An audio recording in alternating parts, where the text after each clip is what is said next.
puisque c'est votre rapport. Moi, je dirais d'abord que j'ai lu attentivement votre texte hier au sujet de cette affaire d'accommodement au Cégep Saint-Laurent et je suis entièrement d'accord avec ce que vous dites. Nous avons exactement la même vision des choses. Et je profitais de l'occasion pour vous rappeler que dans le rapport, puisque nous en parlons, nous avons proposé que le port du niqab et de la burqa soit interdit dans les milieux scolaires parce que c'est contraire à l'exercice pédagogique. Et nous avons également suggéré que le port de ces vêtements soit interdit chez tous les agents de l'État. Oui. Est-ce que le rapport répondait, est-ce qu'il y a dans le rapport les réponses et qu'il suffirait de les appliquer, en fait? Et on n'aurait pas tous ces problèmes-là qui ressurgissent tout le temps? Moi, je pense que ça fait presque 2 ans que le rapport a été déposé. C'est la première fois que j'en parle en public. Hein? Bon. Vous n'en avez pas parlé? Non. Non? Non, non. Vous êtes donné un devoir de réserve? En quelque sorte, Oui. il me semble que nous avions déposé le rapport, notre travail était fait, et maintenant c'était à la société québécoise de lui donner des suites, de l'entrer dans le débat public, de l'entrer dans des programmes, des politiques, etc. Mais ce que j'ai à dire, la première chose que j'ai à dire, c'est que je suis très frappé de ce que, en rapport avec la plupart des questions qui sont soulevées, il y a des propositions de réponse dans le rapport. Là, je viens d'en citer un exemple à propos du port de la burqa et du niqab. Mais à propos, par exemple, de l'égalité homme-femme, on dit que les demandes d'accommodement portent atteinte à ce droit, à cette valeur fondamentale au Québec, l'égalité homme-femme, et qu'il faudrait des balises. Bien, si vous retournez à la page 20, l'alinéa numéro 1 de notre rapport, il y a une proposition à l'effet que une demande d'accommodement qui installe la femme dans une position inférieure à l'homme est disqualifiée au départ. Mais ça n'a jamais eu de suite. Il n'y a jamais personne qui a pris le relais pour donner écho à ces propositions-là, pour en faire la promotion dans la vie quotidienne, dans les débats, auprès des institutions, auprès des gestionnaires des institutions, les formaliser un peu par la voie de déclaration, au moins, du Premier ministre ou de motion de l'Assemblée nationale, etc. Il n'y a jamais eu de suite à cela. Un autre exemple que je vous donne, après ça, je vais m'arrêter là, je suis pas venu. Mais non, mais en même temps, peut-être que vous pouvez vous arrêter si vous y tenez, Gérard Bouchard, mais en même temps, c'est très intéressant de vous entendre dire ça, là. Puis c'est même nécessaire, puis vous êtes aussi une personne extrêmement bien placée pour réfléchir à ces questions-là. Mais je vais vous dire une autre chose. Justement, au sujet de cet extrait sur l'égalité homme-femme, auquel le rapport donne un poids considérable. On est tout près de la hiérarchisation des droits, là. Mais moi, la seule fois où j'ai vu une référence à ça, c'est Yves Boisvert dans la presse, il y a quelques mois. Mais par exemple, j'ai vu plusieurs affirmations dans les débats publics, comme quoi le rapport n'avait rien pour l'égalité homme-femme et même infériorisait la femme. J'ai vu des textes qui disaient ça. Un autre énoncé, un jugement très répandu à propos du rapport, c'est que, et ça provient de porte-parole de la majorité francophone, c'est que le rapport défend les minorités, défend les droits des immigrants, et c'est très bien. Mais il n'a rien pour nous. Il ne protège pas les valeurs de la majorité francophone et de la société québécoise. Il n'y a rien dans le rapport pour ça. Alors moi, tout ce que je vais vous signaler, c'est que, aussi l'idée que on ne propose pas de balises. Il n'y a pas de balises pour traiter les demandes d'accommodement. Bien, il y a tout un effort considérable dans le rapport qui vise justement à installer des balises, et notamment pour protéger les valeurs fondamentales de la société québécoise et de la francophonie québécoise. Par exemple, il y a des énoncés très explicites à l'effet qu'une demande d'accommodement doit être rejetée si elle porte atteinte à des valeurs fondamentales du Québec. Mais encore une fois, ces énoncés n'ont pas eu d'écho, ils n'ont pas été repris en charge, pris à la remorque par des institutions porteuses qui auraient pu en faire la promotion, la diffusion dans notre société. Alors, pourquoi ça ne s'est pas fait? Ben là, on pourra en reparler. Mais c'est sûr que le rapport a été victime dès le départ de charges intempestives qui l'ont tout de suite assimilé à du multiculturalisme. Ça, c'est le bonhomme 7 heures du Québec. Que c'était du Trudeau, etc. Alors, à partir de là, le rapport, il y avait une grosse côte à remonter. C'est évident. Oui. Alors, moi, ce que je souhaiterais, c'est que il y a quand même un peu de poussière qui est retombée là, depuis quelques années, en tout cas depuis le dépôt du rapport. Ce que je souhaiterais, c'est qu'on en refasse une lecture de ce rapport. Il y a quand même un effort de réflexion très intense, non seulement par Charles Taylor et moi, mais appuyé sur une grosse équipe d'analystes, une très grosse équipe de chercheurs. Après 1 an à l'écoute de tous les Québécois, ou à peu près, il y a quand même des propositions là-dedans. Et c'est pas pour rien que, assez curieusement, ce rapport fait une énorme carrière en dehors du Québec. C'est assez extraordinaire de voir, par exemple, à quel point les Européens se le sont appropriés. Je parle de l'Union européenne, du Conseil de l'Europe, c'est 47 pays, ça, en passant. Et il fait une carrière foudroyante, là, en Europe. Là. Moi, je ne fournis pas d'aller donner des conférences puis de répondre à des invitations qui me sont faites pour aller le présenter. Parce que quoi, etc. En Europe, entre autres, là, à ce à quoi vous faites allusion, ils y trouvent comme un outil de réflexion. Ils ont l'impression que vous apportez des solutions. Ils ont les mêmes problèmes que nous. Mm-hmm. Et ils croient que le rapport propose quelque chose d'original autour de l'idée de l'interculturalisme. En Europe, pour résumer très brièvement, en Europe, plusieurs ont été séduits par le multiculturalisme et en sont revenus. Ils trouvent qu'il y a un danger de fragmentation pour la cohésion sociale. Et en Europe, la thématique de la cohésion sociale, c'est une thématique qui a des résonances qu'on n'a pas ici. C'est des pays qui se sont entre-déchirés, etc. Donc, ils repoussent le multiculturalisme. Ils ne veulent pas non plus retourner à l'assimilation. C'est quand même des pays qui ont inventé les droits de la personne. Ils cherchent quelque chose entre les deux. Et quand ils ont vu ça, qu'ils sont venus ici pendant nos audiences publiques, qu'ils ont lu le rapport, ils ont eu l'idée que, tiens, c'est ça qu'on veut. Quelque chose entre deux. Au début des années 2000, il y avait eu un rapport en France qui s'appelait le rapport Stasi. Ouais. Et à 3 reprises, il citait le modèle québécois en disant, bon, au Québec, ils ont trouvé les accommodements raisonnables et on devrait peut-être se pencher là-dessus. Oui, mais ensuite, ils se sont redressés puis ils ont rejeté mais c'est parce qu'ils ont une tradition laïque extrêmement forte, institutionnalisée, que nous, on n'a pas. Disons une tradition jacobine, c'est plus précis. Mais quand le premier ministre Jean Charest a mis sur pied la commission Bouchard-Taylor, on a dit, il fait ça parce qu'il veut se débarrasser du problème, il fait une commission, puis... Bon. C'est une distraction, en fait. On l'a vu un peu comme une manière de détourner l'attention. Et en effet, Taylor et moi, ça nous a beaucoup distraits.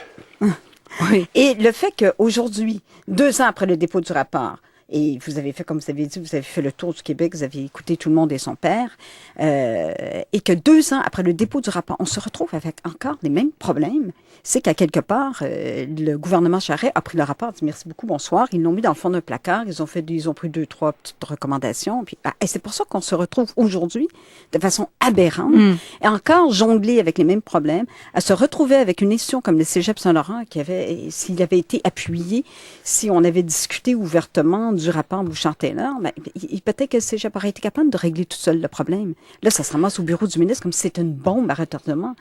Ouais, et on se retrouve avec les mêmes problèmes qu'avant la mise sur pied de votre commission. Il y aurait des nuances à faire sur l'idée là, que le gouvernement a tabletté le rapport parce qu'il a quand même mis en œuvre un certain nombre de recommandations. Ils ont pris des initiatives, un rapport par exemple avec l'insertion à l'emploi, avec la francisation, avec la reconnaissance des compétences. Il y a eu des choses importantes qui ont été faites de ce côté-là. Mais disons que pour les sujets les plus brûlants, ceux qui animent la discussion publique et l'émotion publique présentement, là, il y a du travail. Ouais. Moi, je pense que les Québécois ont besoin d'avoir des assurances que visiblement ils n'ont pas présentement.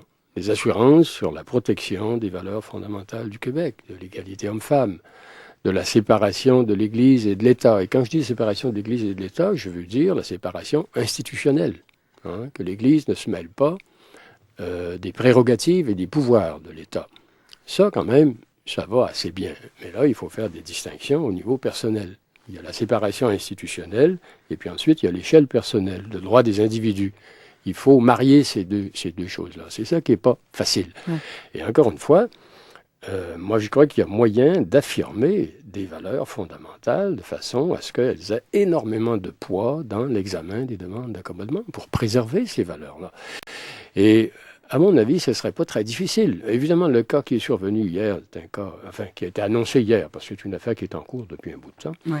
C'est un cas assez facile, là, où on s'est rendu à l'extrême, je dirais. Moi, je crois même que l'effort du Cégep et des enseignantes, là, pour aller dans le sens d'un effort d'accommodement est allé peut-être un peu trop loin, déjà. À mon avis, ils auraient pu débarquer avant. Oui. Tolérer un exposé oral en classe, le dos tourné à l'audience, c'est peut-être une invention Mais c'est ça, mais tout le monde marche sur des œufs. C'est une espèce de record international. On comprend ça, mais en même temps, on comprend aussi pourquoi personne ose. On n'ose même pas sans téléphoner à la ministre. Mais c'est en ce sens-là que je vous dis que les Québécois ont besoin d'assurance, et à commencer par les gestionnaires des institutions, mais cette assurance-là doit venir de plus haut. Oui. Il faudrait qu'il y ait des déclarations publiques, des textes, des motions qui établissent clairement, pas nécessairement des projets de loi, enfin des lois si nécessaire, mais c'est pas toujours nécessaire qu'il y ait des projets de loi. Il suffit qu'il y ait une prise de conscience, un consensus très fort, qu'au Québec, c'est comme ça que ça se fait. Mais la charte de la laïcité qui est demandée, là, qu'est-ce que vous en pensez de ça, entre autres par le Parti québécois? Qu'est-ce que vous en pensez de ça? Nous autres, à la Commission, on avait recommandé un livre blanc. Et moi, ce que je vois dans le consensus qui s'est établi sur l'idée qu'une charte de la laïcité réglerait tous les problèmes, je pense qu'il y a un petit peu d'illusion là-dedans. Quand même qu'on réunirait 50 personnes pour s'entendre sur le port des signes religieux dans les institutions publiques, on entendra les mêmes arguments, le contenu des mêmes controverses qu'on a entendues depuis longtemps. Et moi, ce que j'ai à dire là-dessus, c'est qu'une fois qu'on a fait les distinctions qui s'imposent, par exemple, d'interdire le port de la burqa et du niqab chez les agents de l'État, d'interdire le port des signes religieux chez les agents de l'État qui exercent un pouvoir de coercition, alors les juges, les forces policières, etc., une fois qu'on s'est entendu là-dessus, eh bien, à mon avis, il faut se donner un moratoire. Il faut établir un moratoire, il faut se donner un peu de temps pour réfléchir. Ce débat est entré dans une impasse. Et c'était d'ailleurs le titre du Devoir qui avait couvert un colloque qui s'est déroulé à l'UQAM en mois de janvier dernier. Le débat est dans une impasse. Et des participants à ce débat, à ce colloque, avaient convenu qu'il était impossible d'établir un consensus présentement. Alors, si on veut éviter que le débat fasse de la surchauffe, il faut le laisser de côté pendant un moment et travailler sur un terrain où on peut avancer. Et il y a quand même beaucoup de choses sur lesquelles on peut avancer. Mais là, cette jeune femme dont il est question dans cet incident du Cégep Saint-Laurent, elle porte plainte à la Commission des droits de la personne. Ça va nous amener où? Et qu'est-ce que vous en pensez de ça? De ce que ça peut générer, en fait? Il y a 3 éléments sur lesquels on pourrait se baser pour rejeter cette demande-là. Premièrement, le Cégep a vraiment tout fait, et un peu plus, si on peut dire. Deuxièmement, c'est les impératifs du processus pédagogique. À mon avis, le port de ce genre de voiles, de vêtements intégraux sont incompatibles avec l'exercice pédagogique, qui n'est pas seulement une relation de l'élève au maître, mais qui est une relation entre les élèves elles-mêmes, en vertu de la nouvelle pédagogie que moi, je n'ai pas connue, mais qui apparemment est très importante maintenant. Et puis, moi, je vais vous dire, il y a une troisième raison, qui est assez curieuse, là, puis auquel on n'est pas très sensible, avec raison, mais quand même, c'est l'égalité homme-femme. Moi, je crois que ce comportement installe l'homme dans une situation inférieure. C'est comme si l'homme inspirait une répulsion, qui était une source de mal, d'abjection, qu'on ne peut pas le regarder. Pourquoi? Parce qu'elle a demandé aux hommes de se changer de déplacer dans la place? classe? Par exemple, de ne pas pouvoir les regarder, de se croire obligé de tourner le dos pour ne pas les voir, de demander à 3 hommes de se déplacer parce qu'elle ne peut pas les voir. Moi, à la place des 3 hommes, je serais resté assis à ma place, je peux vous le garantir. Mais ils n'ont peut-être pas osé. C'est là que tout le malaise et le non-dit typique du Québec. Ils auraient dû oser, il n'y aurait pas eu de mal à ça. Au nom, encore une fois, et je vous le répète, au nom de l'égalité homme-femme. En général, ça joue dans le sens contraire, mais voilà un cas où ça joue dans l'autre sens. Mais on est loin de l'homme battu quand même. Ben oui, mais moi, je sais bien, mais avouez quand même que dans ce cas-là, si par exemple, vous étiez assise à côté de moi, ils ont eu peur d'être et que vous refusiez de me xénophobes. regarder pour des raisons qui vous appartiendraient, religieuses, etc., je trouverais ça un peu bizarre. Vous m'installeriez dans une situation d'infériorité. Mais en même temps, moi, je suis d'accord avec tout ce que vous dites, mais ce qui m'apparaît quand j'entends l'anecdote racontée, c'est un abus de pouvoir aussi, de voir jusqu'où on peut...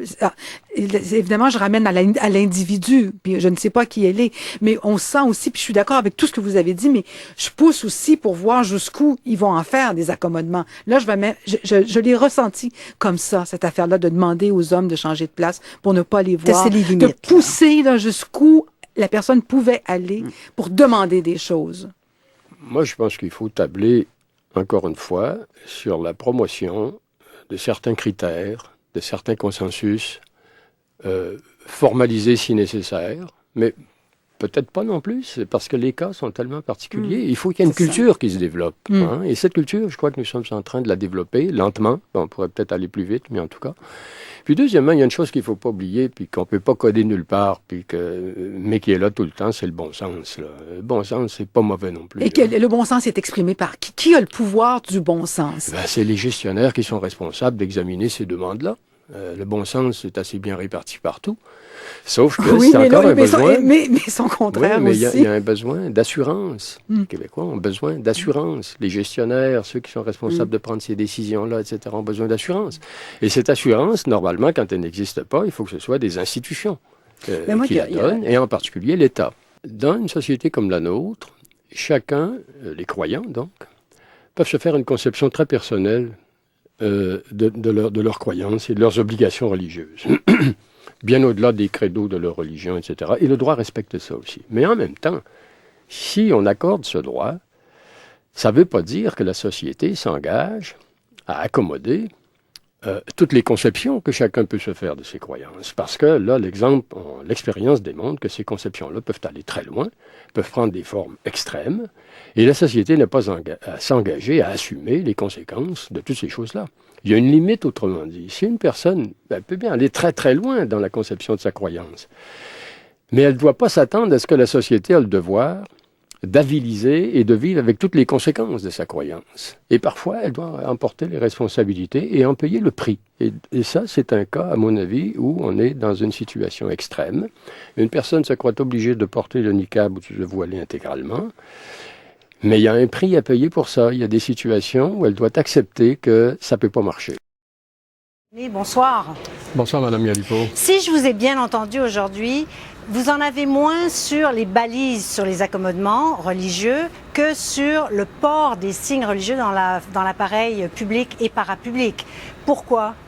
C'est exact. Je crois qu'il y a deux volets dans le projet. Il y a un volet sur les accommodements et un volet sur les signes religieux. C'est le deuxième volet qui me crée surtout un problème. Je pense que d'abord qu'il y a un problème juridique de fond.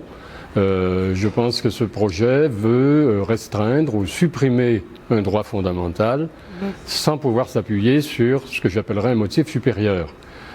Par exemple, au Québec, dans le cas de la loi 101, on avait un motif supérieur. C'était la survie de la francophonie québécoise. Ça a été reconnu d'ailleurs. La légitimité de ça a été reconnue par la Cour suprême du Canada. Est-ce que la neutralité de l'État, comme dit Bernard Drinville, ne pourrait pas justement être invoquée devant les tribunaux ? D'abord, ce qu'on appelle la neutralité dans ce débat-là, d'après ce que j'ai compris, c'est souvent la séparation de l'Église et des religions dont on parle. Lorsqu'on veut restreindre ou supprimer le port des signes religieux, c'est beaucoup plus pour marquer la séparation de l'État et de la religion et non pas de la neutralité. Alors, moi, je trouve que c'est excessif. Je ne crois pas qu'il y ait... Les motifs qui sont invoqués ne me paraissent pas aptes à passer le test des tribunaux. Ça, c'est ma première critique. La deuxième, c'est le droit de retrait, que je ne comprends pas. Je ne comprends pas cette logique qui va introduire une espèce de désordre. Ça va fragmenter juridiquement le Québec. On n'aura pas le même régime de droit d'un cégep ou d'une municipalité à l'autre. Ça va livrer à la majorité, parce que ce sera les votes qui vont décider, ça va livrer à la majorité le soin de statuer sur le droit des minorités. Et ça, ce n'est pas souhaitable dans une démocratie. Ça va donner le prétexte à plusieurs municipalités de maintenir les symboles, les rituels, les signes religieux et les pratiques religieuses, et même d'en instaurer d'autres, sinon de les amplifier, au nom du patrimonial. Donc vous, ce que vous dites, c'est que ça pourrait, au fond, diminuer l'effet qu'on cherche à obtenir. Ça pourrait produire les effets contraires à ceux qu'on visait, tout simplement. La neutralité qu'on voulait renforcer se trouverait compromise à cause de ça. Et encore une fois, l'autre argument dont se prévaudraient les municipalités, par exemple, c'est le critère patrimonial, qui doit, à mon avis, compter, c'est important, mais il faut savoir définir par où il commence et où est-ce qu'il se termine. Actuellement, le gouvernement les tire d'une manière abusive, à mon avis, par exemple, ce qui lui permet de justifier la présence du crucifix dans l'Assemblée nationale, qui est l'enceinte de cet État qui est supposé être neutre, laïque et séparé. Mais le gouvernement semble miser sur l'appui d'une partie de la population québécoise là-dessus. Il y a une insécurité, vous l'avez senti quand vous vous êtes promené au Québec. Oui, mais seulement, est-ce que la question qu'il faut se poser, est-ce que cette insécurité est vraiment fondée ou est-ce qu'elle est fondée sur de mauvaises perceptions? Moi, j'ai cru observer durant ce débat que le gouvernement non seulement s'appuyait sur ces fausses perceptions, mais les endossait et les amplifiait en quelque sorte. Et là, je fais référence à des interventions de M. Drainville, par exemple, qui soutenait que la pratique des accommodements porte atteinte régulièrement à l'égalité homme-femme, ce qui n'est pas vrai et qui n'est nullement fondé sur aucune espèce d'étude, qui disait qu'il y avait eu une accumulation, il l'a répété ce matin dans sa conférence de presse, une accumulation d'accommodements déraisonnables. À mon avis, la liste se limite aux 3 ou 4 ou 5 doigts de la main. D'ailleurs, à chaque fois, ils ont été tellement dénoncés en public que les institutions ont dû faire marche arrière, de sorte qu'on a appuyé, on a nourri les fausses perceptions de la population qui se traduisent en une incertitude sur laquelle on table pour faire avancer un projet comme celui-là. Alors, qu'est-ce que vous pensez que sera l'impact sur la société québécoise? Parce que le débat s'amorce, là. Je pense que si ce projet est maintenu et que le débat s'amorce à partir des termes de ce projet, je pense que ça va donner lieu à un débat stérile, un débat qui va nous faire mal, qui va nous diviser, qui va opposer les Québécois entre eux, qui va opposer les minorités à la majorité, qui va transformer la distance entre la majorité et les minorités en fracture sociale. Ça va entraîner des coûts collectifs très importants et à long terme. Alors, je pense que ce n'est pas la voie de la sagesse. La voie de la sagesse, c'est que le gouvernement renonce à son volet sur les signes religieux. C'est un débat qui ne va mener nulle part et qui va nous coûter très cher psychologiquement. C'est la mauvaise voie à suivre et qu'il se contente sur le volet des accommodements où là, il y a un terrain qui se prête véritablement à un très très large consensus qui pourrait conduire à un projet de loi, à quelque chose de positif qui ferait avancer le Québec. Donc, il faudrait scinder ça en deux, là, c'est ça? Oui, c'est exactement, moi, ce que je pense. Il faudrait scinder ce projet de loi, renoncer à la partie qui concerne le foulard et les signes religieux et se concentrer sur le volet des accommodements, se concentrer d'une façon beaucoup plus utile et donner suite, au fond, aux recommandations qu'on faisait dans notre rapport nous-mêmes en 2007-2008 avec Charles Taylor. Très bien, M. Bouchard, merci beaucoup de nous avoir parlé. Je vous en prie.